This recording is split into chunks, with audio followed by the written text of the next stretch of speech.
मैं तुम्हें बताता हूं, जब मैं गेट का एग्जाम देने जा रहा था तो मेरा गेट का एग्जाम पड़ा था रोहिणी में। उस समय मैं रहता था मालवीय नगर, दिल्ली, दूर है, ठीक है। सुबह सुबह एग्जाम था, तुम बिलीव नहीं करोगे, इतनी अच्छे से प्रिपेयर कर रहे हो, सारी चीजें कर रहे हो। मैं जब गेट पर सारे लोग खड़े हुए ना, सब लोग अपना रोल नंबर देख रहे, वहां पर वो बोर्ड सा लगा रखा था सबके, कौन सी क्लास रहेगी, कौन सा वो रहेगा, रूम रहेगा, कौन सा फ्लोर। मैं भी अपनी पर्ची लेके खड़ा हूं, ठीक है। मैं देख रहा हूं यार इधर तो मेरा सेंटर ही नहीं है, रोल नंबर ही नहीं मैच हो रहा, ठीक है। और मैं परेशान हो रहा हूं, मुश्किल से 1 घंटा बचा हुआ था, मैं पहले पहुंच गया था, 1 घंटा बचा। देखो पहले पहुंचने का समय का फायदा क्या होता है, 1 घंटा बचा हुआ है। मैं कहूं यार मेरा तो रोल नंबर ही नहीं है यहाँ पर, और ये सच बात बता रहा हूं, सच बात, ठीक है। फिर मैंने चेक करा कि यार सेंटर तो यही है, मेरा रोल नंबर नहीं है, और एक ही शिफ्ट में एग्जाम होना है। ऐसा भी नहीं कि शाम की शिफ्ट हो मेरी, मैंने गलत देख लिया हो। मैं वहां पे गार्ड भैया थे, मैं गार्ड भैया को मैंने कहा भैया मेरा तो रोल नंबर ही नहीं है इस पर। वो कह रहे कि उसने पेपर लिया, मैं कहा गेट का एग्जाम देने आए हो, मैंने कहा। कह रहे कौन सा पेपर उठा के लाए हो, मैंने कहा क्या मतलब। एक्चुअली में होता क्या है ना, जब आप फीस पे करते हो तो एक फीस रिसिप्ट होती है, ठीक है। उसके बाद फीस जब आप अप्लाई करते हो तो फीस रिसिप्ट आती है, उसके बाद आपका एडमिट कार्ड आता है ना। और हम लोगों ने जब अपने एग्जाम दिए थे उस समय घर पर आता था एडमिट कार्ड, मेरे को तो याद ही नहीं था, ठीक है। 5-6 साल के बाद, 7 साल के बाद दे रहे। टेक्नोलॉजी इतनी एडवांस हो गई है। मैं पता कौन सी पर्ची लेके गया था, जो पेमेंट करने के बाद स्लिप आती है ना, वो लेके गया था। मैं लेके खड़ा हूं बाहर कि भाई मेरा पेपर होएगा, अभी मैं पेपर दूंगा, पढ़ दूंगा, ठीक है। तुम बिलीव नहीं करोगे, इतना स्ट्रेसफुल था। मैंने कहा ये कौन सी पर्ची निकाल के ले आया मैं, पूरे साल मेहनत करी मैंने इस एग्जाम के लिए, अब 1 घंटा बचा है। और रोहिणी से मालवीय नगर, तुम बिलीव नहीं करोगे, अप्रोक्सीमेटली 20-22 किलोमीटर, और दिल्ली में 20-22 किलोमीटर ना, 20 किलोमीटर तो हो गई, 20 किलोमीटर दिल्ली में एक साइड से 1 घंटा होता है। मैंने अपने दोस्तों को फोन करा, सुबह सुबह का पेपर था, सारे गेंडे के जैसे सो रहे, कोई फोन नहीं उठा रहा। मैंने कहा कि यार मेरे को जाने में टाइम लग जाएगा, अगर वो कोई आके मेरे को अगर दे जाए तो काम हो जाए, ठीक है। मैंने फोन करा, कोई नहीं, कोई रिस्पॉन्स ही नहीं कर रहा। मैं 6:30 बजे सो के, मतलब उठा हूं, नहा धो के गया हूं एग्जाम देने के लिए। वो 6:30 बजे रात को रात भर जागे हुए, नाश्ता करके सोए हैं। उल्टा साइकिल है उनका, ठीक है। सारे कोडर से रात भर कोडिंग करी, सो गए सुबह। मैं फोन कर रहा हूं, कोई नहीं उठा रहा। अब मैंने कहा भाई एक ही ऑप्शन है, अब मेरे को ही जाना पड़ेगा। अब मैंने कैलकुलेशन करी, ठीक है, मैंने कैलकुलेशन करी, क्योंकि सुबह सुबह कोई कैफे भी नहीं खुले होते कि तुम आसपास जाके डाउनलोड कर लो। 7 बजे का टाइम था, ये भी दिमाग में आया, इतना गधा भी मत समझना कि सर पास से डाउनलोड कर लेते ना, ठीक है। बात आपकी सही है, लेकिन प्रॉब्लम यह था कि आसपास कोई कैफे नहीं खुला था। मैंने देखा आसपास कोई कैफे नहीं खुला था, और मैंने कहा मैं अगर इधर ढूंढने में समय लगा दूंगा तो मेरा ज्यादा नुकसान हो जाएगा, घर भागते हैं। मैंने भाई साहब अपनी लाइफ में, ठीक है, उस समय एनफील्ड थी, मैंने अपनी लाइफ में इससे तेज बाइक नहीं चलाई होगी। दिल्ली में 130-140 की स्पीड पे मैं बाइक चला रहा था, और मेरे को पता था मैं 2 बार मरते मरते बचा। उस दिन मैं स्वाहा हो जाता, गेट खुल जाता हमारा नरक के लिए। गेट का एग्जाम देते अचानक से हम बाइक चला रहे अचानक, अरे ये कौन सा गेट आ गया, सीधे नरक में ले गए भगवान। चल भाई, बहुत तेजी से जा रहा था। 2 बार मरते मरते बचा, ये करना नहीं चाहिए था मुझे, ठीक है। मैं घर पहुंचा, मैं पहले तो दोस्तों में लात मारी, मैंने कहा फोन उठा लिया कर भाई, कभी तो काम आऊंगा ना मैं। हाँ, मैं इतनी बार काम आता, तू भी मेरे काम आ जाएगा। उठते ही कह रहा चाय बना दो, तब मैं ढूंढ, मैं कह रहा हूँ भाई मेरा ना वो एडमिट कार्ड खो गया है, जल्दी ढूंढ, मेरा पेपर है, मेरे को दोबारा रोहिणी निकलना है। उठते ही कह रहे भाई नींद में चाय बना दे। एक लपड़ मारूंगा, चाय ढूंढ इसको। तो सब लोग ढांढने लगे, पता लगा मेरे पास एडमिट कार्ड ही नहीं था। मैं इतनी दूर आ चुका हूँ अब, ठीक है, मैं इतनी दूर आ चुका हूं और मेरे पास एडमिट कार्ड ही, मेरे को पता ही नहीं था ना एडमिट कार्ड। मेरे को पास था कि मैंने पर्चा निकाल लिया, मेरे दिमाग में ये था, मेरे को लगा मैं हो जाएगा, बस चले जाएंगे, पेपर दे देंगे। 3-4 मिनट में ही हमने पूरा घर खंगाल दिया और मेरा रूम खंगाल दिया, और पता लगा एडमिट कार्ड है ही नहीं। वो कह रहे तूने डाउनलोड भी किया था, मैंने कहा पता नहीं, देखा तो अभी तक कोई डाउनलोड्स में भी कहीं नहीं था।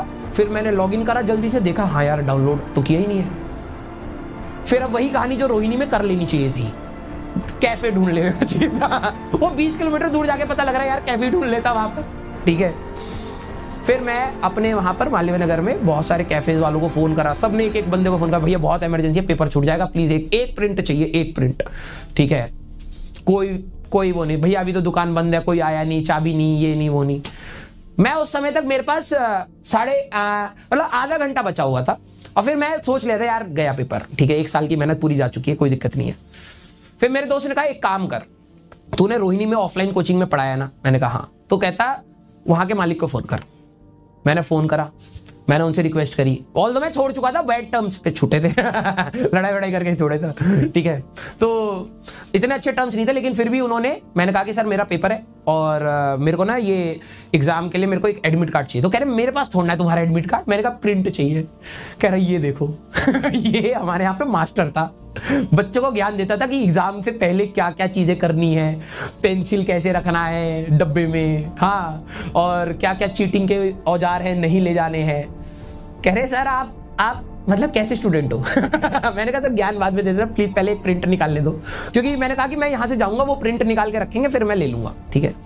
तो भगाते हुए, ठीक है, भगाते हुए फिर बाइक लगाई मैंने वहां पर। पहले तो मैं गया, उन्होंने प्रिंट निकाल के रखा हुआ था और वहां से मुश्किल से 1 किलोमीटर का गैप था, ठीक है।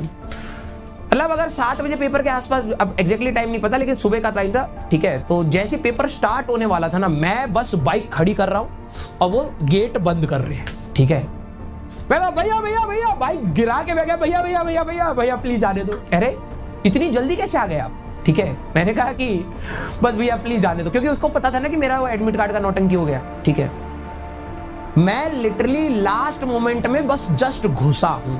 अब तुम सोचो, मैं 40 किलोमीटर बाइक चला चुका हूं, कम से कम 100 फोन लगा चुका हूं, ठीक है, और प्रिंट आउट ये वो फलाना ठिकाना, उसके चक्कर में इतना स्ट्रेस में था। फिर मैं एग्जाम में घुसा हूं, ठीक है। और जब मैं एग्जाम में घुसा हूं ना, तो जाते ही क्या हुआ कि पेपर हो चुका था, सब लोग अपना, क्योंकि गेट कब बंद होता है एग्जाम, मतलब जैसे आधा घंटा, 10 बजे से पेपर है तो 9:45 पे गेट बंद हो जाता है, 15 मिनट हमारे पास रहते हैं, ठीक है। उसमें क्या होता है, सब लोग अपनी सीट पर बैठे हुए हैं, पेपर डिस्ट्रीब्यूट हो चुका है। वो उस समय तो कंप्यूटर वाला था, तो अपना लॉगिन वॉगिन सारा सब लोगों ने कर रखा है, सब कुछ सेट हो रखा है सबका। मैं भागते भागते कॉरिडोर में कभी इधर भाग रहा हूँ उधर भाग रहा हूँ कि भाई कौन सा रूम है इतनी बड़ी बिल्डिंग में क्यों रखते हो, है। लिफ्ट पे गया ही नहीं मैं, क्योंकि मेरे को था कि लिफ्ट धीरे चलती है मैं इतना कॉन्फिडेंट था कि लिफ्ट धीरे चलती है। मैं सीधे चढ़ने लग गया, दौड़ते दौड़ते पहला फ्लोर, पहले देखा दौड़ते दौड़ते, अरे ये तो 6ठे फ्लोर पे है। अब मैंने सोचा कि अब मैं लिफ्ट के लिए रुकूंगा तो रुक जाएगा मामला, फिर मेरे को मिलेगा नहीं, लॉगिन नहीं हो पाएगा। मैं दौड़ते दौड़ते 6ठे फ्लोर पे पहुंचा। मेरी रूम के बाहर टीचर ने देखा एक बच्चा यहां गिरा पड़ा है। वो तो अच्छा इंसान था, भला इंसान था, उसने उठा करके हमारी लास्ट सीट पर फेंक दी। मैं ऐसे गिरा पड़ा हूं मैंने कहा ऐसे बढ़िया तो घर पे ही सो रहे होते, क्या ही कर लेंगे लाइफ में अगर इतने लेट है। हाँ, फिर लॉगिन वॉगिन करा। 15 मिनट तक तो मेरे को होश नहीं था कि भाई ये हुआ क्या है मेरे साथ। एक प्रिंट आउट के चक्कर में मेरे साथ ये हुआ क्या है। 2 बार मरते मरते बचाओ। 7 फ्लोर पे स्प्रिंट लगा दी मैंने, है, जिनसे दुश्मनी थी उनसे हेल्प मांग ली मैंने, एक प्रिंट आउट के चक्कर में, ठीक है। फिर लकीली 15 मिनट तक मैंने पेपर किया ही नहीं। मैं 15 मिनट तक बस अपनी लाइफ के बारे में एनालाइज कर रहा था। मैं कहा यार इतनी उम्र हो गई है इतना डिसिप्लिन बच्चों को सिखाया, खुद नहीं कर पाए। बड़ा डिमोटिवेशन सा हो रहा था उस समय, ठीक है। और बचपन में मैंने एक लाइन कहीं पर सुन ली थी जिसने मेरी लाइफ को बहुत ज्यादा कबाड़ा कर दिया, ठीक है। उन्होंने एक बात बोली थी कि अगर आपको 30 के बाद अपनी लाइफ में करेक्शन करने पड़ रहे हैं, पढ़ना पड़ रहा है, करेक्शन के लिए आपको अपनी स्ट्रीम चेंज करनी पड़ रही है, that means you have wasted your 30 years. और मेरे दिमाग में ये चीज उस समय बहुत इंप्लीमेंट हो रही थी। मेरे को ऐसा लग रहा था यार मेरी एज 27 की होने वाली है, 26 का हो गया हूं मैं, और अब मैं दोबारा से अपने कोर्स करेक्शन कर रहा हूं कि मुझे लाइफ में करना क्या है। तो मैंने इतना साल इतना अच्छा पढ़ के, अच्छी रैंक ला के, स्कूल में टॉप करके, टीचर का फेवरेट स्टूडेंट बन के मैंने किया क्या है। जब मैं 26 की उम्र पर ये डिसाइड करने की फिर से सोच रहा हूँ यार ये तो मुझे करना ही नहीं था, ठीक है। मैं 15 मिनट यही सोच रहा हूँ, मैं पेपर ही नहीं दे रहा, ठीक है। इतना भाग दौड़ करके मैं अपने फिलोसॉफिकल थॉट्स में खो गया था। मैंने कहा यार लाइफ के जीने का फिर मतलब ही क्या रहा है, कुछ नहीं बचा है, क्या ही होती है लाइफ। 20वें मिनट तक मैंने कहा कि लाइफ में कुछ नहीं है यार, सब मोह माया है, सब कैपिटलिज्म है, सब पैसे के पीछे दौड़ रहे हैं। मैं भी वही करने लग गया था। 20 मिनट के बाद एक बच्चे ने बोला कि सर रफ शीट। मैंने कहा है, अरे पेपर करने आया था मैं तो इतनी दौड़ा है। मैं जल्दी जल्दी पेपर करना स्टार्ट करा, ठीक है, जल्दी खट खट खट खट खट खट 42 रैंक आई थी सिलेक्शन हो गया था।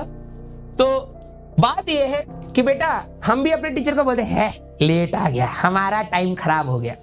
कर्मा घूम करके ऐसे आया ना बेटा, और कर्मा ने एक बार ये भी दिखा दिया कि भाई देखो मरना तो सभी को, लेकिन तुम्हें अभी भी मार सकते हैं। ज्यादा मत कोसना अपने टीचर को, समझे। तब से मैं कर्मा पर बिलीव करता हूं। हाँ, हम भी तो बोलते थे अरे यार हमारे टीचर में 15 मिनट हमारे खराब कर दिए। ऐसा घुमाना भैया चक्कर, भगवान ने ऐसा घुमाया। उसी 1 घंटे के अंदर 2 बार मौत भी दिखाई कि बेटा देख, जो तू घमंड करता है ना धरती पे, तू बहुत बड़ा इंसान है, ठीक है। 2 बार तेरे को दिखा रहा हूं कि तेरे साथ होने क्या वाला आखिरी में। उसके बाद से हम बिल्कुल डाउन टू अर्थ हो गए, कोई भी ना कोई भी फोन देखो, हाँ फोन सब ऐसे ही है। यस, तो ये रियल कहानी है, ठीक है, इसमें कोई भी मसाला नहीं है। वो 1 घंटा मेरी लाइफ का सबसे हैपनिंग मोमेंट था। इतनी तेज जिंदगी चल रही थी, इतनी तेज, ठीक है, खट खट खट खट सभी, मतलब तुम 1 घंटे में कितने लोगों से बतिया लोगे? जैसे 4, 5, 10, मैं 40-50 से बतिया चुका हूं, ठीक है, 40-50 से बतिया चुका हूं, 40-50 किलोमीटर चला चुका हूं बाइक, ठीक है। इतने सारे लाइफ के थॉट्स ले लिए, लाइफ बिल्कुल अचानक से स्पीड हो गई थी। तो आप सभी लोग बेटा एग्जाम से पहले एडमिट कार्ड और पेमेंट रिसिप्ट का डिफरेंस जरूर देख लीजिएगा। याद रखिएगा राजवंश सर के साथ क्या हुआ था, ठीक है। हाँ, ये सवाल हमारे पीटी टीचर का था।